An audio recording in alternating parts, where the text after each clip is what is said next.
श्रोतेहो, वैद्यकीय व्यवसायात काम करत असताना येणारे अनुभव आणि त्यानंतर ते तितक्याच परिणामकारकपणे प्रभावीपणे कथन करणं ही एक वैशिष्ट्यपूर्ण गोष्ट आहे. यामुळं ती व्यक्तिरेखा आपल्यापुढं तंतोतंत उभी राहते. याचाच अनुभव दीदी या कथेत येतो.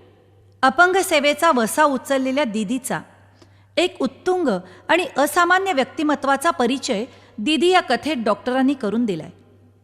वैद्यकीय व्यवसायाच्या सुरुवातीच्या काळातील दीदींचा सहवास, त्यांचे डोंगरा एवढं काम, ते पुरं करायची जिद्द या कथेतून कळते. काम करणाऱ्यांना कधी थांबायचं नसतं या वाक्यानं भारावून गेलेले डॉक्टर आणि तिच्यासारखंच गतिमान होण्याची इच्छा बाळगणारे डॉक्टर आपल्याला या कथेत सतत भेटत राहतात. दीदीच्या सहवासानं मिळालेला आत्मविश्वास आपल्या प्रगतीला कारण आहे अशी श्रद्धा बाळगून डॉक्टर काम करत राहतात. दीदीचं आणि डॉक्टरांचं असलेलं भावूक नातं आपल्याला कथा ऐकताना लक्षात येत राहतं. ऐकूया दीदी. दीदी 2 चाकांच्या खुर्चीवर विराजमान झालेली, कमरेपासून खाली संवेदना नसलेली दीदी चेहऱ्यावर अत्यंत लाघवी हास्य फुलवत पुढं आली. तिनं मला नमस्कार केला. मी तिचा चेहरा व डोळे न्याहाळीत बराच वेळ बसलो. कुरळे केस, 1-2 बटा इकडून तिकडं त्या विशाल कपाळावर रुळलेल्या, गालावर हसताना कधी खळी, आणि ते हास्य इतकं निर्मळ आणि पारदर्शक असं हास्य मी कित्येक वर्षात पाहिलं नव्हतं. असलं हास्य मी पाहिलं होतं ते म्हणजे जेव्हा बोलता न येणाऱ्या बाळाला बोलतं करण्याकरता बोबडं बोलून त्याची आई जसं हसते ना, तसलं हसणं. तेही इतकं पारदर्शी असतं. क्षणभर मला कुणीतरी खेळवतंय असं वाटलं आणि माझी नजर दीदीच्या डोळ्यांकडे गेली. तिच्या काळ्याशार डोळ्यात मी नजर एकवटली. एक अथांग समुद्र दिसत होता मला. त्या समुद्रातील कुठल्या तरी एका बेटावर खरी दीदी राहत असेल. वातावरणामध्ये एकरूपता आलेली. दीदींनी मला संपवून टाकलं होतं.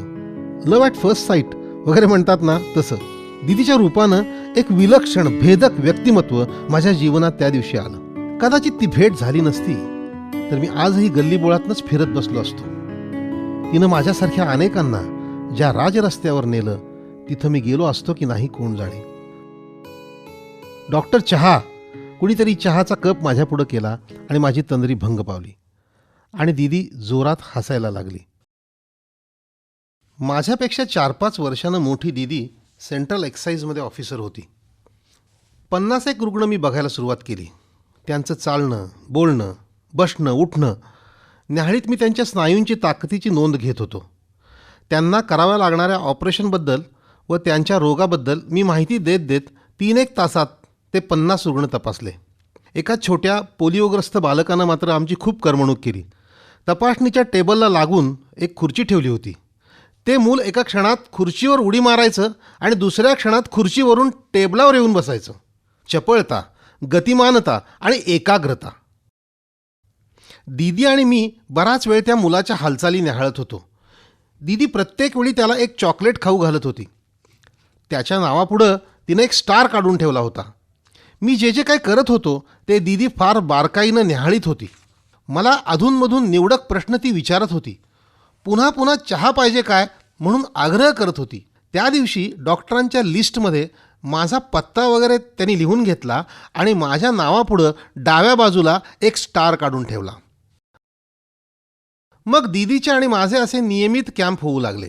कोल्हापूर जिल्हा, लगतचे जिल्हे आणि महाराष्ट्र कर्नाटक बॉर्डर आणि गुजरातच्या काही भागापर्यंत दीदीच्या कार्याची कीर्ती पसरली.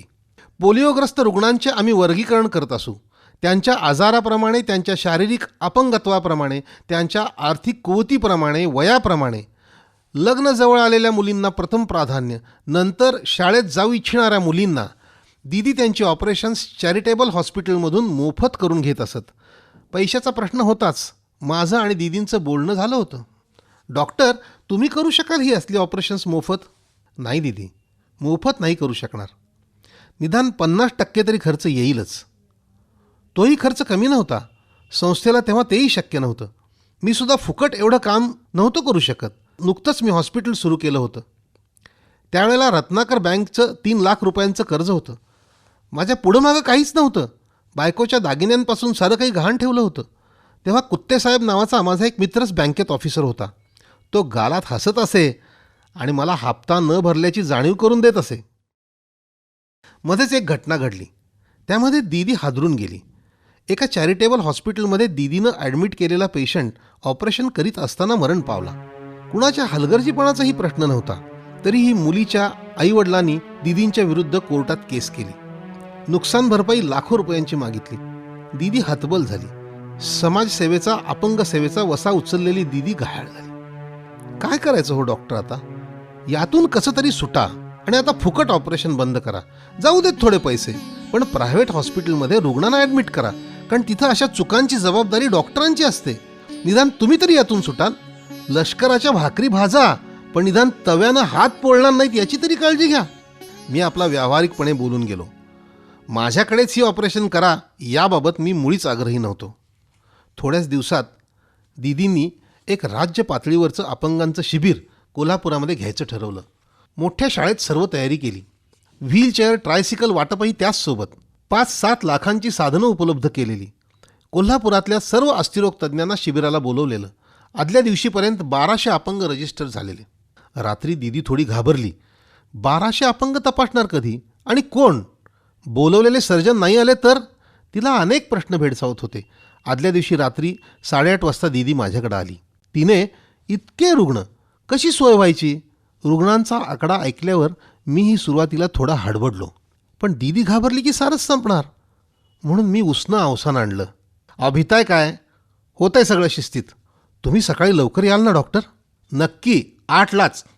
आणि बाकीचे आले नाहीत तर? आले नाहीत तर? मी जरा डोकं खाजवलं. आले नाहीत तर नाही आले. अहो मग इतके पेशंट तपासणार कोण? 1200. आणि पुन्हा एकदा मी दीदीच्या त्या काळ्याशार डोळ्यात पाहिलं.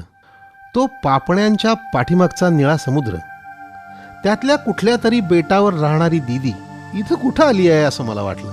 मी काय बोलत होतो हे मलाच समजत नव्हतं. दीदीनं व्हीलचेअरवरची मूठ घट्ट आवळली होती. त्यावरील निळसर रक्तवाहिन्या स्पष्ट दिसत होत्या. माझ्या डाव्या हातानं मी तिच्या डाव्या मुठीला स्पर्श केला आणि माझ्या उजव्या हातानं तिच्या पाठीवर थाप मारली आणि म्हणालो, मी बघतो सारे रुग्ण, जर इतर कोण नाही आले तर. आणि जोरजोरात वेड्यासारखा हसत सुटलो. खरं तर शिबिराला बोलवलेले सारेजण आले. शिबिर यशस्वी पार पडलं. दीदीनं एक उत्तुंग यश मिळवलं. त्या दिवशी निम्म्या महाराष्ट्रातले अपंग दीदींच्या संस्थेत नोंदले गेले. सर्वांनी दीदीची भरभरून स्तुती केली. पण असल्या स्तुतीनं भारावून बेभान होणारी नव्हती दीदी. उलट ती काळजी करू लागली होती. तिला करायचं काम किती मोठं आहे याची जाणीव तिला झाली होती. रोजचं काम वाढतच होतं. नवनवीन क्षितिजं खुली होत होती. अपंगांच्या समस्या, त्यांची संख्या राज्य पातळीवर फार मोठी होती आणि सरकार याबाबत क्रियाशील नव्हतं.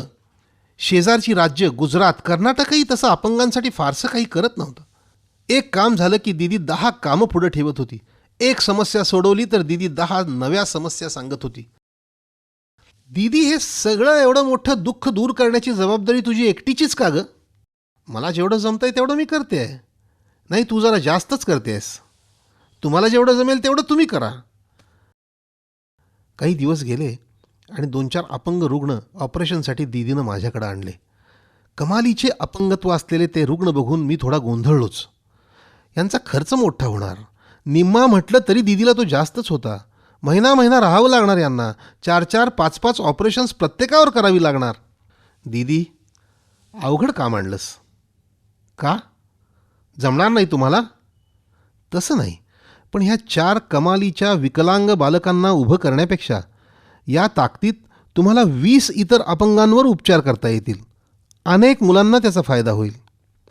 मग या चौघांचं काय होईल? त्यांना सोडा त्यांच्या नशिबावर. जसं मी माझ्या नशिबावर फिरते तशी ना हो डॉक्टर. अहो डॉक्टर, ही मुलं भीक मागायच्याही लायकीची नाहीत हो. भीक मागायलाही एका जागेवरून दुसऱ्या जागेवर सरपटत का होईना जावं लागतं. दीदीनं वेगळंच काहीतरी डोक्यात घेतलं. थोडी चिडलीच माझ्यावर.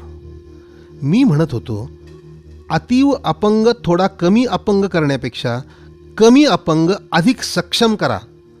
आपल्या देशाची अर्थव्यवस्था असे सांगते, जागतिक आरोग्य परिषद असं सांगते. पण ते दीदीला पटलंच नाही.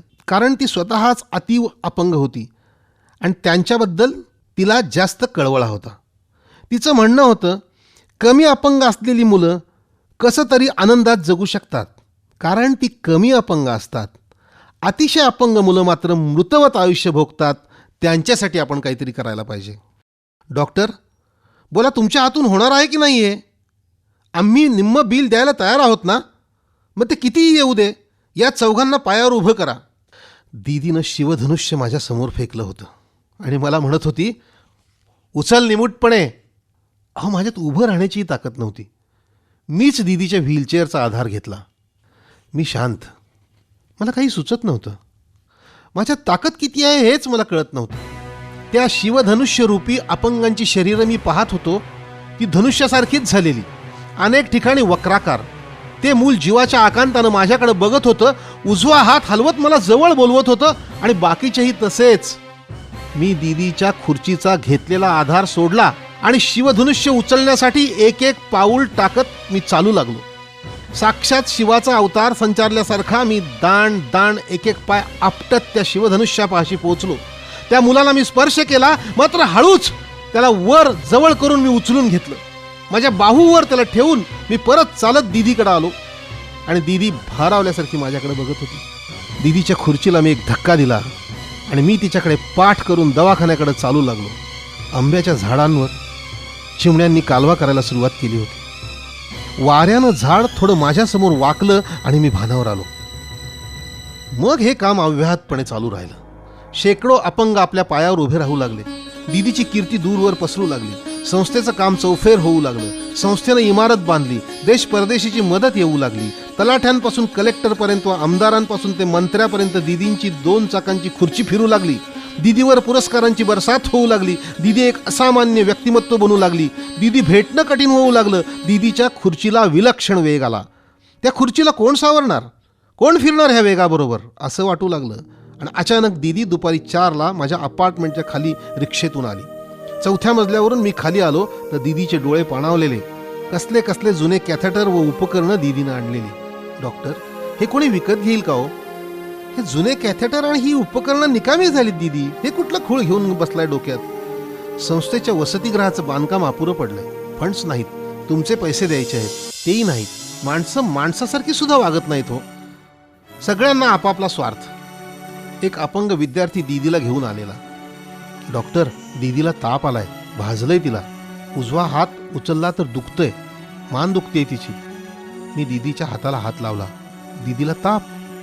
मांडीवर गरम पाणी पडून मांडी भाजली. जखम झालेली. जखम बरी होत नव्हती. दीदी एवढी खचलेली मी कधीच पाहिली नव्हती. मग इथं कशाला आलाय? दवाखान्यात घेऊन चल. तशाही परिस्थितीत दीदीला एक कप चहा पाजला आणि दीदीची जखम दवाखान्यात जाऊन पाहिली. संवेदना नसलेल्या भागाला जखम म्हणजे कॅन्सरसारखं वाईट असतं. ते जखम बरीच होत नाही. बरेच दिवस 1 दिवसाआड ड्रेसिंग चालू होतं. त्यानिमित्तानं दीदी येत राहिली. मी विनोद करीत, काही सांगत दीदीचं दुःख व दुखणं हलकं करत होतो. जखम बरी झाली. मान व हात दुखायचं कमी झालं. दीदी खुलली आणि 1 दिवस भरकन उडून गेली. तिचे दौरे सुरू झाले. पुन्हा ती भेटणं दुरापास्त होऊन बसलं. दीदींची संस्था दरवर्षी अपंगांचं कार्य करणाऱ्या व्यक्तीला अथवा संस्थेला अपंग मित्र पुरस्कार द्यायची. त्यांचं काम सुरू होऊन जवळजवळ 1 तप मी त्यांच्याशी एकनिष्ठ होतो. तरीही अपंग मित्र पुरस्कार मला दिला गेला नव्हता. मला वाटलं ते मला आपलाच मानत असतील म्हणून देत नसतील पुरस्कार. माझं काम इतर पुरस्कार दिलेल्या व्यक्तींपेक्षा व संस्थेंपेक्षा जास्त झालं होतं. हे धडधडीत सत्य मला व त्या संस्थेलाही कळत होतं. तरीही असं का होत होतं हे मला समजत नव्हतं. मी ही पुरस्कारासाठी हे करत नव्हतो. मी त्यांच्याकडून निम्मे पैसे घेत होतो म्हणून मी केलेल्या कामाची किंमत हे करत नसतील काय, असंही मला वाटलं. माझं हे मन शेवटी मी माझ्या एका शिक्षकांपाशी उघडं केलं. सर, मी जे केलं त्याची त्यांना किंमत नाही का हो? मी सर फार मन लावून केलं आहे. त्यांनी मला डावललं म्हणून अलीकडे कधी कधी वाईट वाटतं मला. शेवटी माणूसच आहे ना मी. मी कुठं दीदी एवढा मोठा आहे? मी निम्मे पैसे घेतो म्हणून दिलं नसेल काय?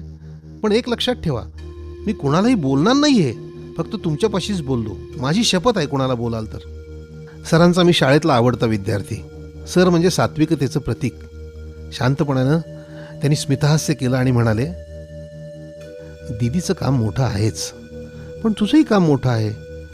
तुमच्या दोघांच्या कामाला परातत्वाचा स्पर्श आहे. ह्या असल्या पुरस्कारानं थोडंच या कामाचं चीज होणार आहे. तू काम करत राहा, पुन्हा असलं काही मनात आणू नकोस. नंतर मलाच वाईट वाटलं. मला पटलं, मी केलेली सेवा त्या अपंगांच्या चेहऱ्यावरील हास्याच्या रूपानं जन्मभर मला पुरस्कार देत राहणारच आहे. आणि 5 मे 1995च्या जागतिक अपंग दिनी दीदीनं मला अपंग मित्र पुरस्कार जाहीर केला होता. हा कसला योगायोग म्हणायचा.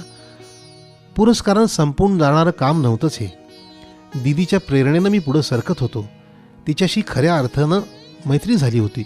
म्हणूनच स्वीडनला अनुभवासाठी प्रथमच देश सोडताना थोडा घाबरलेलाच असा मी दीदीला भेटायला तिच्या घरी गेलो. दीदी फ्ल्यूनं आजारी होती, झोपूनच होती. तिनं मला व माझ्या पत्नीला आतल्या खोलीत बोलवलं. मी व ही दीदीच्या बेडजवळ बसून राहिलो. बाहेर निसर्ग रूप पालटत होता. संध्याकाळ आणि रात्र यातला काळ. खिडकीतून बाहेर बागेत सूर्यप्रकाश जाऊन सांजवात लावल्यासारखा चंद्रप्रकाश येऊ पाहत होता.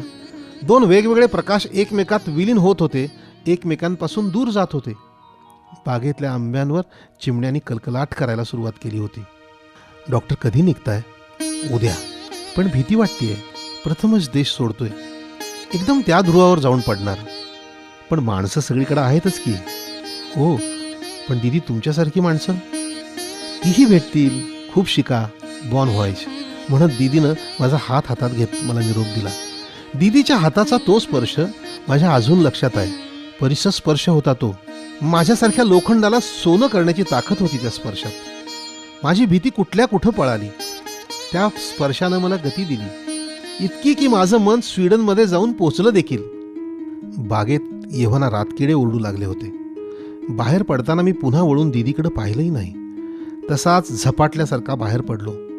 मी स्वीडनला जाण्यापूर्वी फक्त दीदीलाच घरी जाऊन भेटलो होतो. इथल्या एका होमिओपॅथिक मेडिकल कॉलेजची मुलं गॅदरिंग करायची. नुसत्या गॅदरिंगसाठी त्या काळी नाट्यगृह मिळत नसे. तेव्हा हेल्पर्स ऑफ हँडिकॅपच्या मदतीसाठी असा बोर्ड लावून मुलं गॅदरिंग करायची. मी त्या काळी त्या कॉलेजला मानसेवी शिक्षक होतो. मुलं हे सारं करण्यात मला सामील करून घेत असत. 100-500 मुलं 2 दिवस भरगच्च मजा लुटीत. नाव मात्र हेल्पर्सचं. दीदीला हे कुठून तरी कळलं आणि दीदी संतापली. मला फोन आला. आमच्या अपंगांच्या नावावर मजा मारताय काय डॉक्टर? कशाबद्दल बोलताय दीदी? कॉलेजचं गॅदरिंग, नाट्यगृहाचं बुकिंग. दीदी असं नाही, डॉक्टर होणारी मुलं आहेत ती. वर्षात एकदा मजा करतात. तुमच्याबद्दल आदर आहे त्यांना. वाईट अर्थ करून घेऊ नका. कुणीतरी काहीतरी मनात भरवतंय तुमच्या. डॉक्टर तुमच्याकडे बघून गप्प बसते असं म्हणून दीदीनं फोन ठेवला. गॅदरिंग जवळच आलं होतं आणि दीदींच्या हस्तेच गॅदरिंगचं उद्घाटन करायचं ठरवलं मुलांनी. संस्थेला द्यायची देणगी जमा केली. नाट्यगृहाचा हॉल खचाखच मुलामुलींनी भरलेला. दीदीची व्हीलचेअर खाली प्रेक्षकांच्यात. मी व प्राचार्य वर स्टेजवर बसलो होतो. दीदींना मी वर बोलवत होतो. व्हीलचेअर वर कशी आणायची स्टेजवर? तिथंही रॅम्प नव्हताच. दीदी खालीच बसते म्हणत होती. दीदी अजूनही गुस्स्यातच होती. मी माईक हातात घेतला. मित्रांनो, दीदीला वाटतंय अपंगांच्या नावावर आपण मजा करतोय. ज्यांचं पुरं आयुष्य अपंग आणि इतर रुग्णांना वाहिलंय असे उद्याचे डॉक्टर अपंगांच्या नावाचा फायदा करून घेतील काय? सांगा या दीदीला की हे अपंगत्व नष्ट करण्याचा विडा उचलणाऱ्या जमातीत तुम्ही आला आहात आणि उचला ती 2 चाकांची खुर्ची. असं मी म्हणेपर्यंत 8-10 धडधाकट विद्यार्थ्यांनी दीदींची खुर्ची संपूर्ण वर उचलली व एखाद्या फुलासारखी अलगद स्टेजवर आणून ठेवली. सारं नाट्यगृह उभं राहिलं. टाळ्यांच्या कडकडाटानं आसमंत धावून निघाला आणि तू तू तू करीत एक शिंग जोरानं फुगलं.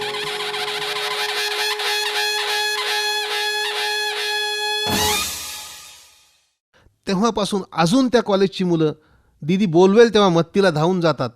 अहो, दीदीचा गैरसमज कुठल्या कुठं दूर पळाला. दीदींच्या आणि माझ्या संबंधांमुळं तिचा काय फायदा तोटा झाला याबद्दल मला सांगता येत नाही. अर्थात तिच्या वैयक्तिक फायद्यापोटी तिनं कधीच काही केलंही नाही. मी मात्र तिच्या सहवासानं भारून जात असे. माझ्या मनातील स्वार्थाची कडू मुळं दीदीच्या सहवासानं मलूल होऊन गेली होती. कधी भाविकतेनं तर कधी भावुकतेनं, कधी भारावून तरी कधी हट्टाला पेटून, कधी रागावून तर कधी पाठीवरून मायेचा हात फिरवून तिनं मला काम करायला लावलं. तसा खरा आळशीच मी, पण तिनं मला कार्यप्रवण केलं. तिनं कधी माझ्यातला सुप्त आत्मविश्वास जागा केला तर कधी तिनं माझ्यातील सुप्त शक्तींना जागृत केलं. तिनं तिच्या निम्म्या जीवनातील अस्तित्वाचा स्पर्श माझ्या जीवनाला केला आणि मला एक नवीन दृष्टी दिली. तिच्या गतीबरोबर मी गतिमान होऊ शकलो नसलो तरी अलीकडे तिच्या गतिमानतेबद्दलच मी असहमती दर्शवित होतो. प्रकृतीकडे दुर्लक्ष करून वाऱ्यासारखं फिरणं एक मित्र, भाऊ आणि डॉक्टर म्हणून मला मान्य नव्हतं. एका माणसानं किती काम करायचं याला काही गणित आहे की नाही, ते सुद्धा अपंग माणसानं. पतंगाची दोरी सोडू नकोस दीदी, कुठं भरकटेल सांगता येत नाही. मी दीदीला थोडा रागावूनच म्हणालो. कसला पतंग? कुठला पतंग? अहो डॉक्टर, पतंगाप्रमाणे ज्योतीवर झेप घेणारे माणूस मी. तुम्ही कुठल्या भरकटण्याची भाषा करताय? दीदी, आवर ही समाजसेवा. एक दिवस संपशील यात. उगाच एक ना एक भाराभर चिंध्या. डॉक्टर, संपायची भाषा करताय? तशी कधीच संपली आहे की हो मी. कमरेपासून खाली मला कळायचं बंद झालं तेव्हाच संपली नाही का मी? तुला सिकंदराची गोष्ट माहिती आहे का दीदी? एक प्रदेश तो जिंकत गेला, पण त्याला तो ताब्यात ठेवता आला नाही. का उगाच त्रास करून घ्यायचा? डॉक्टर, सिकंदराला हाव होती साम्राज्याची, मला हाव आहे या अपंगांच्या कामाची. पण शेवटी हावच आहे ना ती. पण ती कशाची असते यालाही महत्व आहे. जाऊ दे दीदी, तू ऐकणारच नाहीस माझं. एके दिवशी संध्याकाळी दीदी माझ्याकडे आली. संस्थेचं काम फुकट करून देणारा एक डॉक्टर मिळतोय, तुमचं काय मत आहे असं तिनं मला विचारलं. अवश्य त्याची सेवा घ्यावी. हा पैसा संस्थेत कुठेही वापरता येईल. जितकी वर्षे त्याची इच्छा असेल तितकी वर्षे त्याला करू दे. संस्थेचं हित आहे त्यात. शेवटी मी कधीही आहेच. शाळेच्या परवानगीसाठी विधानसभेवर उपोषणाला बसायला चालले मी डॉक्टर. का अजून नाही दिली परवानगी? त्यांनी आश्वासन दिलंय, ऑर्डर पाठवतो म्हणाले, पण इथं आले तर काहीच नाही. निदान उपोषणात मृत्यू आला तर बरं होईल. आता जगण्यालाच कंटाळले मी. तू तर माझ्या मरणाची काळजी करतोस. आणि ती मला अरे तुरेतच उल्लेखत गेली. मी सुखावलो. तुला काय वाटतं, माझं फक्त शरीर टिकवलं की झालं? त्याची काळजी तू घेतोस, त्याच्यावरच्या जखमा बऱ्या करतोस, पण कमरेच्यावर एक डोकं आहे आणि त्यात एक पेटलेला मेंदू आहे. मला नवीन काही करू नको म्हणतोस ना, मी करणार. दोरा तुटलेल्या पतंगांसारखी अवस्था होईल म्हणतोस ना, होऊ दे, पडू दे एखाद्या बाभळीच्या काट्यात. पुण्यात एक वृद्धाश्रम व अनाथ अपंगांसाठी संस्था काढली आहे. कोकणात शेती घेतली आहे 20 एकर, तिथं अपंगांचं वसतिगृह काढते. मुंबईच्या पॅराप्लेजिक फाउंडेशन बरोबर बोलणी करते. 20 पॅराप्लेजिक सांभाळणार आहे. आणि काय सांगू, अशीच भरकटणार आहे. माझ्यानंतर काय होईल याची भीती घालू नकोस मला. माझ्यानंतर आणि तुझ्यानंतर सुद्धा हे जग चालणारच आहे, म्हणून काम करणाऱ्यानं कधी थांबायचं नसतं. दीदी, माझं कर्तव्य एक डॉक्टर म्हणून तुला जपणं, तुझ्या शरीराचं संरक्षण करणं, शक्य तेवढं तुझ्या मनाला शांत करण्याचा प्रयत्न करणं, तुला निरोगी ठेवणं, तुझी काळजी करणं, तुझी काळजी घेणं. मी चुकतो असं तुला वाटतं आणि तू चुकतेस असं मला वाटतं. हा तुझ्या आणि माझ्या विचारधारेचा फरक आहे. का तुझ्या आणि माझ्या कर्तव्याच्या त्या सीमारेखा आहेत हे मला कळत नाही दीदी. पण दिलेला विश्रांतीचा सल्ला तू कधीच मानत नाहीस हे काही बरं नव्हे. डॉक्टर, आता हे वादळ उठलंय आणि ते एकदाच थांबणार. थरथरत्या हातांनी आणि अश्रूंनी ओथंबलेल्या डोळ्यांनी मी दीदीची व्हीलचेअर ढकलत ढकलत तिच्या नव्या आणलेल्या गाडीपर्यंत पोहोचवली. तिच्या संस्थेतल्या विद्यार्थ्यांनी दीदीला उचलून आतील कॉटवर झोपवली. मी हळूच आत गाडीत गेलो. दीदी झोपलेली तशीच. मी गाडीतील बेसिनवर माझं तोंड व डोळे धुवून घेतले आणि दीदीजवळ बाकावर बसलो. दीदीचा हात हातात घेतला. तिच्या काळ्याशार डोळ्यात पाहिलं. तो समुद्र आणि त्यात कुठल्या तरी बेटात राहणारी दीदी इकडं कुठं आली. मी दीदीला निरोप दिला. जा दीदी जा, बैस उपोषणाला. तुला मरण आलं तर घाबरू नकोस. जगण्याचा आपल्या सर्वांचा सोस आता पुरे.